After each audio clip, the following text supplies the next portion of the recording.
Welcome to Tenor Tech, where I solve the problems you didn't even know you had.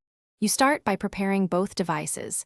Enable your phone's hotspot and confirm the SSID and password. Write them down. On the Sony TV, open Network Settings and choose Wi-Fi. This step tells the TV what to look for.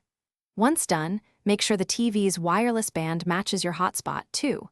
4 GHz is more compatible. If needed, temporarily disable VPN or data saver on the phone so the TV can authenticate correctly. From here, you operate the TV. Navigate to Settings, then Network, and set up a wireless connection. You'll see a list of networks. Select your phone's hotspot SSID and enter the password exactly. Case and symbols matter. If the hotspot is hidden, select Manual Network Entry, type SSID, pick the correct security, WPA2 is typical, then connect. The TV will request an IP via DHCP.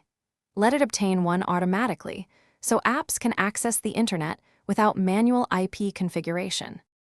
Finish by testing connectivity. Open YouTube or network status on the Sony TV to confirm internet access. If the TV connects but apps fail, make sure the phone's mobile data is active and not blocked by tethering limits. If connection fails, toggle hotspot off and on and reconnect from the TV.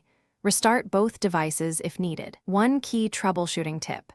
Check that the phone's hotspot allows client DHCP and does not enforce AP isolation. Disabling isolation often resolves the TV's inability to reach streaming servers. Thanks for watching. Subscribe to keep your life in tune.